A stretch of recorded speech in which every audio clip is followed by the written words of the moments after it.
আসসালামু আলাইকুম প্রিয় শিক্ষার্থী বন্ধুরা, সবাই কেমন আছো? আশা করি সবাই ভালো আছো। এসএসসি পরীক্ষা তোমাদের দরজায় কড়া নাড়ছে, কেননা হাতে আছে মাত্র 21 দিন সময়। ইংরেজি প্রথম পত্র এবং দ্বিতীয় পত্রের এই সিলেবাস নিয়ে তুমি কি হিমশিম খাচ্ছ?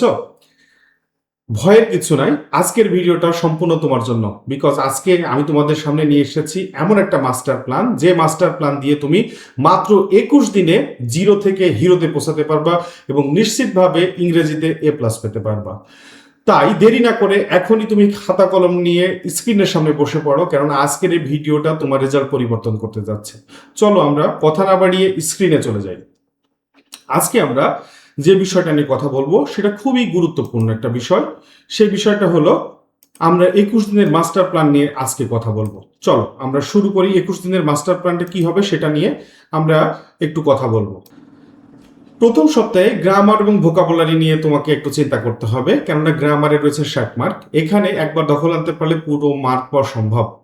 তাই এই গ্রামারের 3টা সেগমেন্ট আমরা ভাগ করে নিয়েছি। 3টা সেগমেন্টের ভিতরে প্রথম সেগমেন্ট হচ্ছে সহজ টপিক দিয়ে তোমাকে শুরু করতে হবে, তারপরে মিডিয়াম টপিক, তারপরে কঠিন টপিক দিয়ে শুরু করতে হবে।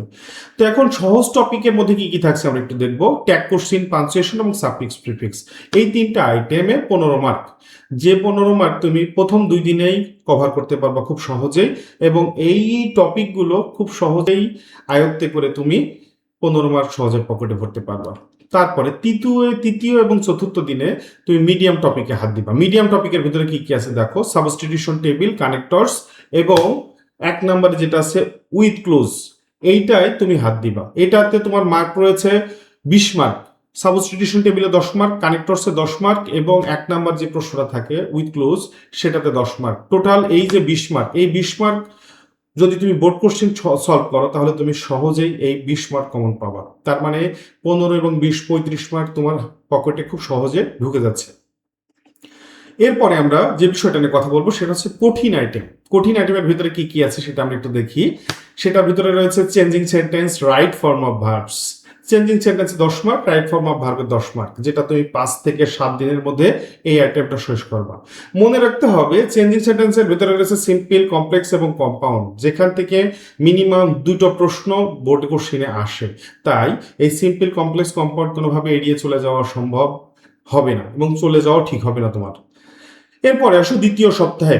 দ্বিতীয় সপ্তাহের প্রথম পত্রে তুমি যে কাজটা করবা সেটা হলো দ্বিতীয় সপ্তাহের দ্বিতীয় সপ্তাহে তুমি প্রথম পত্র ও রাইটিং পার্ট নিয়ে কাজ করবা, যেটা 8 থেকে 14 দিনের মধ্যে এই বিষয়টা কভার করবে।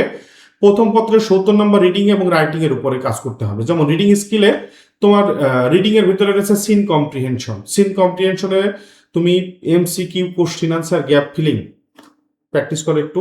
এবং মেন বই এবং মডেল বই থেকে তুমি যদি প্যাসেজগুলা রিডিং করে শব্দার্থ বুঝে বুঝে কমপ্লিট করো, নিশ্চিতভাবে তুমি এখানে MCQতে এবং কোশ্চিন আনসার এবং গ্যাপ ফিলিংয়ে পুরো মার্ক তুমি পেয়ে যেতে পারো।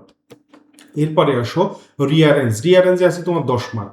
যে 10 মার্ক তুমি কি করবা, যে 10 মার্ক বোর্ড কোশ্চেন সলভ করলে তোমাকে এই 10 মার্ক পাওয়া সম্ভব। তাই বোর্ড কোশ্চেনগুলো মিনিমাম 30 থেকে 40টা বোর্ড কোশ্চেন যদি তুমি সমাধান করো, বুঝে বুঝে পড়ো, তাহলে তোমার জন্য এই 8 মার্ক পাওয়া খুবই সহজ। এরপরে আসবো আমরা কবিতা এবং গল্পে, যেটা 11 থেকে 12 দিনে। প্রথম পত্রের 8 এবং 9 নম্বর প্রশ্নে পোয়েম এবং হিস্টোরি থেকে প্রশ্ন আসে, যেখানে 20 মার্ক রয়েছে। তাই এই কবিতা আমি ইতিমধ্যে আমার ফেসবুক এবং ইউটিউব চ্যানেলে কবিতার উপরে বিভিন্ন ভিডিও দিয়েছি, তোমরা চাইলে সেখান থেকে দেখে আসতে পারো। এবং এই কবিতাগুলো যদি ভালো করে বুঝে পড়ো তাহলে এখান থেকে 10 মার্ক পাওয়া খুবই সহজ। একই সাথে স্টোরি থেকেও 10 মার্ক পাওয়া খুবই সহজ। তাই অল্প প্রস্তুতিতে পোয়েম এবং স্টোরি থেকে 20 মার্ক পাওয়া খুবই সহজ হবে তোমার এখানে। এরপরে আসো রাইটিং। 13 থেকে 14 দিনে তোমাকে রাইটিং এর উপরে কাজ করতে হবে। যেমন দ্বিতীয় পত্রে তোমার লেটার নিয়ে একটু, দ্বিতীয় পত্রের লেটার এবং প্রথম পত্রের ডায়লগ নিয়ে এই 13 এবং 14 দিন একটু যদি ফরম্যাট ঠিক রেখে যদি একটু প্র্যাকটিস করো তাহলে এখানে ভালো মার্ক পাওয়া নিশ্চিতভাবে সম্ভব।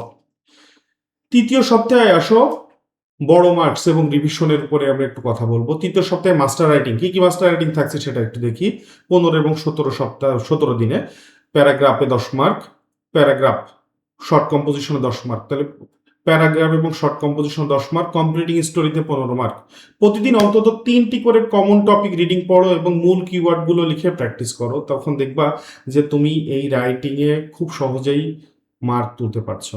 তারপরে আসো আনসিন প্যাসেজ। 18তম দিনে আনসিন প্যাসেজ তোমাকে কভার করতে হবে। ইনফরমেশন ট্রান্সফার 5 মার্ক, সামারি রাইটিংয়ে 10 মার্ক। সামারি লেখার সময় হুবহু প্যাসেজ থেকে না লিখে নিজের ভাষায় লেখার চেষ্টা করো। তোমরা যদি চাও সামারির উপরে আমি একটা ভিডিও বানাতে, তোমরা কমেন্ট করে জানাতে পারো, আমি সামারির উপরে একটা ভিডিও বানিয়ে কিভাবে সামারি লিখতে হয় সেটা নিয়ে কাজ করব। এরপরে ফাইনালি 19 এবং 21 দিন ঘড়ি ধরে প্রথম পত্র এবং দ্বিতীয় পত্রের পূর্ণাঙ্গ করে 2টি করে মডেল টেস্ট তুমি দিতে পারো, এবং 3 ঘন্টার মধ্যে তুমি উত্তরগুলো শেষ করতে পারছো কিনা লিখে সেটা তোমাকে চেক করতে হবে। এবং ফাইনালি যে কাজটা তোমাকে করতে হবে সেটা হলো যে টাইম ম্যানেজমেন্টের উপরে খুবই নজর দিতে হবে, কেননা পরীক্ষায় রিডিং সাইডে বেশি সময় নষ্ট করে গ্রামারে আগে শেষ করার পরামর্শ দিচ্ছি আমি তোমাকে। আর হাতের লেখা এবং ফরম্যাট রাইটিং সাইডে বিশেষ করে ইমেইল ডায়লগ এ ফরম্যাট যেন নির্ভুল থাকে। বোর্ড কোশ্চিন ইজ কিং, এ কথার অর্থ হলো যে বিগত 5 বছরের বোর্ড কোশ্চিন থেকে অন্তত 70% কমন আসার সম্ভাবনা থাকে, তাই এগুলো সবার আগে শেষ করতে হবে। এবং সর্বশেষ যে কথাটা আমি তোমাদের বলবো, ইংরেজি কঠিন এই কথাটা মাথা থেকে ঝেড়ে ফেলো, কেননা সহজ আইটেমগুলো দিয়ে শুরু করে মানসিকতা, ইতিবাচক মন মানসিকতার চেষ্টা করো। আল্লাহর উপরে ভরসা রাখো, অবশ্যই A+ তোমার হাতের কাছে এবং তোমার দ্বার প্রান্তে এসে পৌঁছাবে। সবাইকে অসংখ্য ধন্যবাদ। আসসালামু আলাইকুম।